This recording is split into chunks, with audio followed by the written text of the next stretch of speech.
पुणे जिल्ह्याच्या शिरूर तालुक्यातील थिटेवाडी धरण कोरडं पडलंय। पावसाळ्याच्या तोंडावर धरणाची पाणी पातळी वाढावी यासाठी प्रशासनानं धरणातली माती उपसा सुरू केलाय।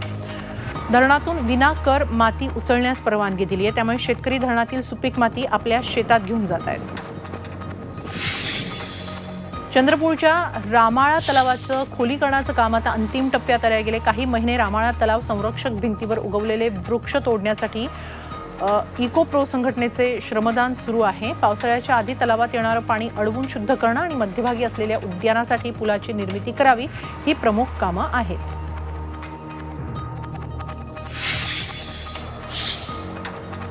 जो मागच्या जन्मी पाप करतो तोच साखर कारखाना टाकतोय। साखरेचा धंदा हा सर्वात बेकार धंदा असल्याचं मिश्किल वक्तव्य नितीन गडकरींनी केलंय। भंडारा जिल्ह्यातील 2 नेत्यांनी मला फसून माझ्या माथी भंडारा जिल्ह्यातील शुगर फॅक्टरी मारली असंही ते म्हणाले। मात्र हे 2 नेते कोण हे काही त्यांनी सांगितलं नाही। ये शुगर फैक्ट्री तो मैं अक्सर कहता हूँ कि जो पिछले जन्म में पाप करता है वो उस जन्म में एक तो शुगर फैक्ट्री डालता है, नहीं तो पेपर अखबार शुरू करता है। तो वैसे ही भंडारा जिले के 2 नेताओं ने मेरे गले में ये कारखाना लटकाया और वो मुझे छोड़ के भाग गए। बहुत आग्रह करके मैं नहीं चाहता था तो भी मेरे गले में लटकाया। पर मैं एक बात है कि जो काम लेता हूं उसको छोड़ता नहीं। बीडमधला वैद्यनाथ साखर कारखाना चालवण्यावरून सामाजिक न्याय मंत्री धनंजय मुंडे यांनी नाव न घेता पंकजा मुंडेंवर घणाघाती टीका केली। काहींना वारसा हक्कानं कारखाना मिळाला, मात्र त्या कारखान्यात ऊस घालणाऱ्या शेतकऱ्यांना 3 महिने रक्कम मिळाली नसल्याची टीका धनंजय मुंडेंनी केली।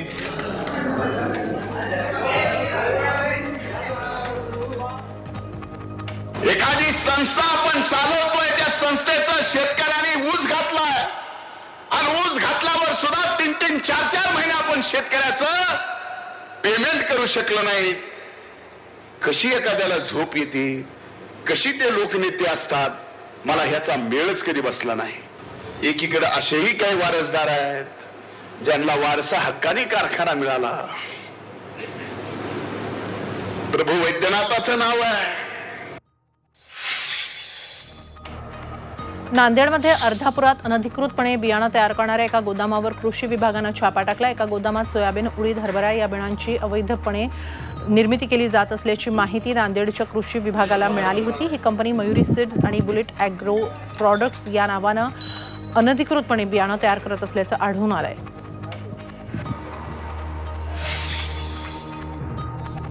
नाशिकच्या इगतपुरी तालुक्यात एका शेतकऱ्याला ग्राहक न्यायालयानं नुकसान भरपाई मिळवून दिली आहे। दशरथ मते असं या शेतकऱ्याचं नाव आहे। त्यांनी दोडक्याची लागवड केली, दोडक्याचे वेल वाढले, मात्र फळधारणा झालीच नाही। कृषी अधिकाऱ्यांनी तपासणी केली तेव्हा बियाण्यात दोष असल्याचं निष्पन्न झालं।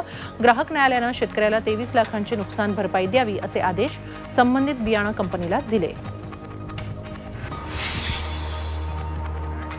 पावसाळ्याच्या तोंडावर ग्रामीण भागात लागवडीची लगबग सुरू आहे। धुळे, नंदुरबार जिल्ह्यांमध्ये केळी आणि पपईच्या लागवडीला वेग आलाय। बुरशीपासून बचावासाठी बुरशीजन्य औषधांची फवारणी केली जाते। शिवाय उन्हाच्या तडाख्यापासून वाचण्यासाठी प्रत्येक रोपट्याला विशेष आच्छादन करण्यात आलंय। आच्छादित केलेली ही रोपटी कृषी क्षेत्रातल्या बदलांचं प्रतिबिंब दर्शवणारी आहे।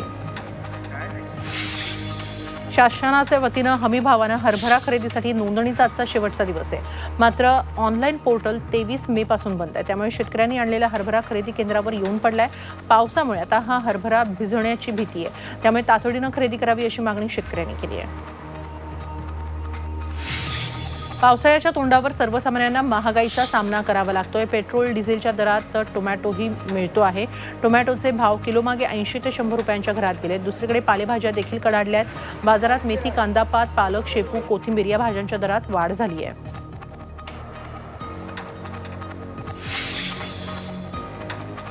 नाशिकच्या दिंडोरीजवळील न्याहरी माता डोंगराला मोठी आग लागली। वाळलेली झाडं आणि गवतामुळे आगीनं रौद्ररूप धारण केलं। या डोंगरावर स्वराज संस्थेतर्फे मोठ्या प्रमाणात वृक्षारोपण करण्यात आलं होतं। संस्थेच्या सदस्यांना आणि वन विभागाला माहिती मिळताच ते घटनास्थळी दाखल झाले। झाडांच्या फांद्या, बारदानाच्या साह्यानं त्यांनी आगीवर नियंत्रण मिळवलं। आगीत मोठी झाडं जळून खाक झाली आहेत। भीमाशंकरला दर्शनासाठी निघालेल्या भाविकांच्या गाडीला आग लागल्याची घटना घडली। चंदनापुरी घाटातून भीमाशंकरकडे जात असताना ही दुर्घटना घडली। ट्रॅव्हल्समधून 10 प्रवासी प्रवास करत होते। सगळे प्रवासी सुखरूप आहेत। आगीचं कारण मात्र अस्पष्ट आहे।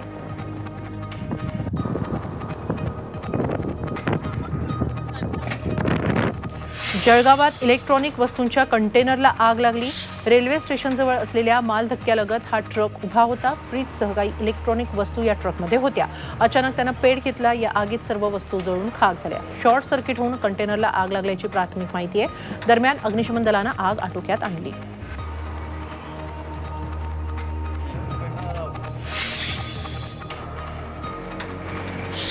परभणीच्या पाथरी इथं स्टेट बँक ऑफ इंडियाच्या सिस्टम रूमला आग लागल्याची घटना घडली। रविवार असल्यानं बँक बंद होती। अग्निशमन विभागानं घटनास्थळी धाव घेत आगीवर नियंत्रण मिळवल्यानं मोठा अनर्थ टळला, पण आगीत महत्त्वाची कागदपत्र जळून गेल्याची शक्यता आहे।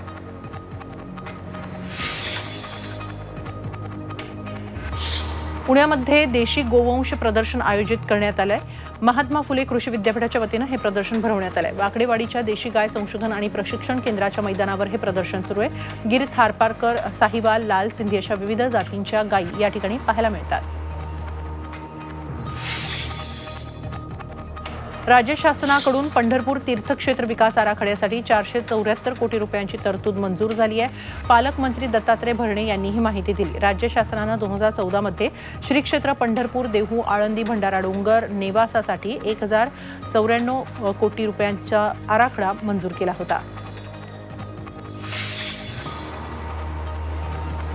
कोकणातील रायगड, रत्नागिरी, सिंधुदुर्गमधील समुद्र किनाऱ्यांवरील वॉटर स्पोर्ट्स बंद करण्यात आले आहेत। सिंधुदुर्गातील तारकर्ली इथं पर्यटकांना घेऊन जाणारी बोट उलटून 2 पर्यटकांचा मृत्यू झाला। या घटनेनंतर शासकीय यंत्रणा सतर्क झाली आहे आणि हा निर्णय घेण्यात आला। जुन्नरमध्ये आता सरकारकडून तमाशा कलावंतांनाही आर्थिक मदत मिळू लागली आहे। तमाशा मालकांना 2 लाख तर हंगामी तमाशा फड मालकांना 1 लाख रुपये मदत दिली जाणार आहे। कोरोनाच्या काळात तमाशा कलाकारांना मोठा फटका बसला होता।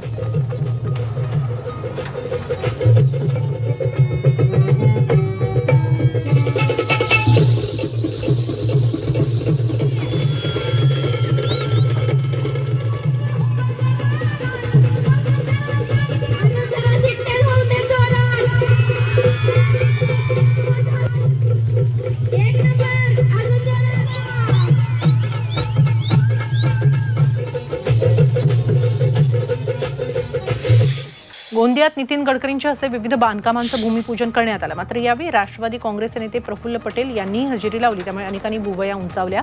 गडकरींच्या हस्ते यावेळी राष्ट्रीय महामार्ग 543 आमगाव ते गोंदिया 22 किलोमीटर सिमेंट कॉन्क्रीट रस्ता, किडगीपर इथं रेल्वे उड्डाणपूल अशा विविध बांधकामांचं भूमिपूजन करण्यात आलं। एखादा अधिकारी चांगलं काम करत असेल त्याला आम्ही डोक्यावर घेऊ, जो अधिकारी गरिबांचं रक्त पीत असेल त्याला झोडपून काढू, असा इशारा मंत्री बच्चू कडू यांनी दिला। आमदार असताना चांगलं काम करत होतो, आता राज्यमंत्री झालो, मी मंत्र्यापेक्षा आमदारच चांगला होतो, इथं काम फसून गेल्याची खंत बच्चू कडू यांनी बोलून दाखवली। मंदिर मस्जिद वाद काढून हिंदू मुस्लिमांमध्ये भेदाभेद करून मतांचं राजकारण सुरू असल्याचं वक्तव्य सार्वजनिक बांधकाम मंत्री अशोक चव्हाण यांनी केलंय। नांदेडमध्ये आयोजित कार्यकर्ता बैठकीत ते बोलत होते। इतिहास बदलण्याचा प्रयत्न होतोय, विरोधी पक्षाकडून हे हेतुपूर्वक सुरू असल्याचा आरोप त्यांनी केला। चंद्रकांत पाटलांनी दिलगिरी व्यक्त केली आहे। सुप्रिया सुळे यांच्याबद्दल केलेल्या वक्तव्यानंतर चंद्रकांत पाटील यांना महिला आयोगानं नोटीस बजावली होती। त्या नोटीसीला उत्तर देताना चंद्रकांत पाटील यांनी दिलगिरी व्यक्त केली आहे। तर या वादावर आता पडदा टाका अशी विनंती खासदार सुप्रिया सुळेंनीही केली आहे। राणा दाम्पत्यावर गुन्हा दाखल झालाय। राणा दाम्पत्यानं शनिवारी काढलेल्या जल्लोष मिरवणुकी प्रकरणी गुन्हा दाखल झालाय। नवनीत राणा आणि रवी राणा यांनी विना परवानगी रॅली काढली होती, त्यामुळे त्यांच्यावर गुन्हा दाखल झालाय। 2 पोलीस स्टेशनमध्ये हा गुन्हा दाखल करण्यात आलाय।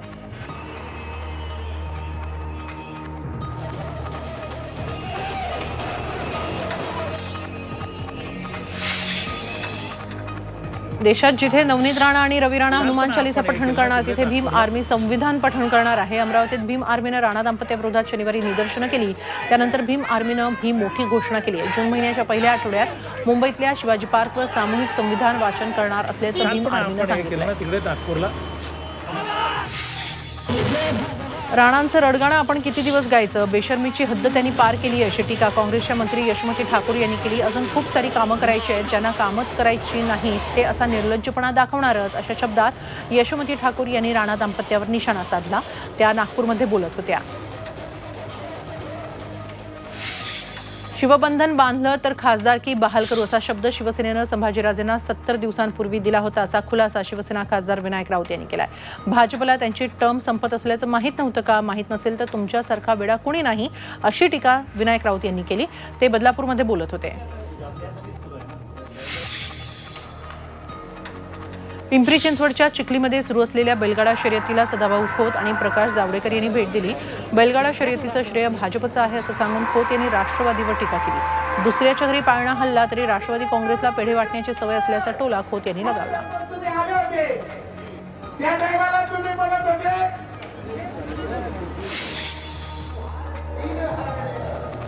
कला आणि साहित्याचे नकली आमदार राज्यपालांची शिफारस करून विधान परिषदेत आतापर्यंत पाठवल्याची टीका ज्येष्ठ साहित्यिक श्रीपाल सबनीस यांनी केली आहे। राजकीय सोयीसाठी आणि नाराजांची नाराजी दूर करण्यासाठी खऱ्या साहित्यिकांना बाजूला सारल्याचं सबनीस म्हणाले। जालन्यातील मंठ्यामध्ये 29वे नवोदित मराठी साहित्य संमेलन आयोजित करण्यात आलं होतं। सबनीस संमेलनाचे अध्यक्ष आहेत, त्यावेळी त्यांनी ही टीका केली। नाशिकच्या मालेगावमध्ये बालमृत्यूंचं प्रमाण वाढलंय। 2 महिन्यात 100च्या वर बालकांचा मृत्यू झालाय। शहरातील बडा कब्रस्तान आणि आयेशानगर कब्रस्तानच्या नोंदीवरून हे धक्कादायक आकडे समोर आलेत। यात सर्वाधिक बाळांचा मृत्यू अशक्तपणानं झाल्याचं नमूद करण्यात आलंय। त्यामुळे ही बालकं कुपोषणानं दगावली असल्याचा संशय व्यक्त केला जातोय।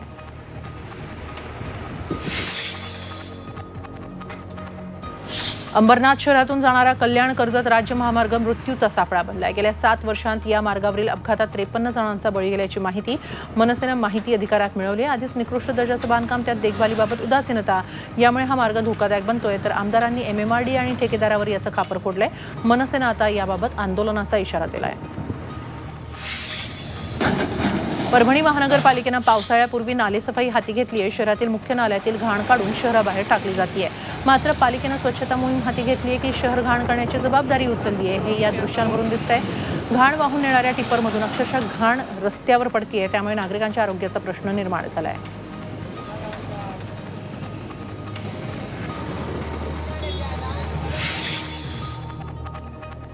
नाशिकच्या निफाडमध्ये तलाठी कार्यालयासमोर कचऱ्याचं साम्राज्य पसरलंय। लासलगाव ग्रामपंचायतीच्या शेजारीच तलाठी कार्यालय आहे। या कार्यालयासमोर मोठ्या प्रमाणात कचरा टाकला जातो। कचऱ्याची घंटागाडी सुद्धा इथंच उभी असते, त्यामुळे या कार्यालयात दुर्गंधी पसरली आहे।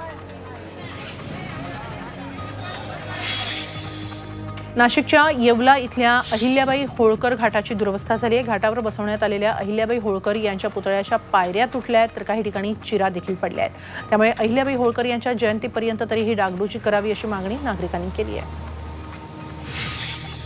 अपघात टाळण्यासाठी मुंबई-पुणे एक्सप्रेसवेवर स्पीड ब्रेकर टाकण्याचं काम सुरू आहे। वेगमर्यादा न पाळल्यानं दरवर्षी अनेक अपघात होतात, त्यामुळे हे स्पीड ब्रेकर टाकले जात आहेत। तसंच 59 ठिकाणी रंबल स्ट्रिप टाकले जात आहेत, त्यामुळे स्पीड लिमिटचं पालन करावंच लागणार आहे। पुण्यातले दळणाचे दर 1 रुपयानं वाढले आहेत। विजेच्या दरात झालेली वाढ आणि पीठ गिरणीसाठीच्या यंत्राच्या किमतीही वाढल्या आहेत, त्यामुळे दळणाच्या दरांमध्ये 1 रुपयानी वाढ करण्यात आली आहे। शहर जिल्हा पीठ गिरणी मालक संघाचे अध्यक्ष लुईस सांगळे यांनी ही माहिती दिली। हनुमान जन्मस्थळावरून सुरू झालेला वाद चिघळण्याची चिन्ह आहेत। हनुमानाचा जन्म अंजनेरीत नव्हे तर किष्किंधात झाल्याच्या दाव्यावर आचार्य गोविंद आनंद ठाम आहेत। त्यासाठी आचार्य गोविंद आनंद नाशिकमध्ये ठाण मांडून बसलेत। याबाबतच्या जनजागरणासाठी ते शोभायात्रा काढणार आहेत। तर 31 तारखेला नाशिकमध्ये होणाऱ्या धर्मसभेसाठी पंडितांना त्यांचे दावे करण्यासाठी खुलं आव्हानही दिलंय। नाशिक जिल्ह्यातील अंजनेरी हे हनुमान जन्मस्थळ नसल्याच्या दाव्यावरून ग्रामस्थ संतप्त झाले आहेत। अंजनेरी गावात ग्रामस्थांची ग्रामसभा झाली। किष्किंधा जन्मस्थळाच्या गोविंदानंदांच्या वक्तव्याचा यावेळी निषेध करण्यात आला। हनुमान जन्मस्थळ अंजनेरी असल्याचे वेगवेगळे पुरावे यावेळी सादर करत हे सिद्ध करण्यासाठी वेळ पडल्यास न्यायालयात याचिका दाखल करण्यात येणार आहे। हनुमान जन्मभूमीवरून आता नाशिकमध्ये साधू महंत आमने सामने आलेत। अंजनेरीत हनुमानाचा जन्म झाला नाही असा दावा करणारे गोविंदाचार्य दिशाभूल करत असल्याचा आरोप आखाडा परिषदेनं केलाय। आखाडा परिषदेनं आता या वादात उडी घेतली आहे। किमान 3 शंकराचार्यांच्या उपस्थितीत धर्म परिषद घेण्याची मागणी आखाडा परिषदेनं केली आहे।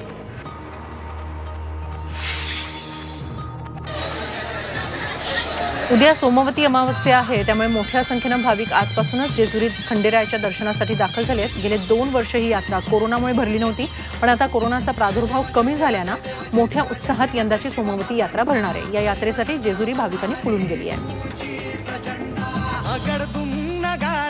सोन्याची जेजुरी देव गेले जेजुरा निळा घोडा।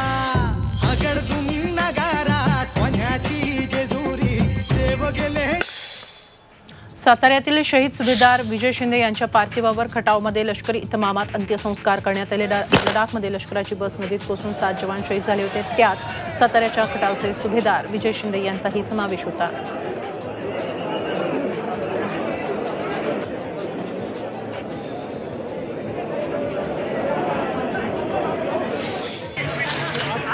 लडाखच्या बस दुर्घटनेतील शहीद प्रशांत जाधव यांच्या पार्थिवावर लष्करी इतमामात अंत्यसंस्कार करण्यात आले. शहीद जवान प्रशांत जाधव यांना अखेरचा निरोप देण्यासाठी पसरतीमध्ये सर्व पंचक्रोशीतील नागरिकांनी गर्दी केली होती. दरम्यान त्यांची पत्नी आणि आई वडिलांनी केलेला आक्रोश हृदय पिळवटून टाकणारा होता. आहे त्या ठिकाणाहूनच शहीद जवान प्रशांत जाधव यांना आदरांजली वाहायची आहे आणि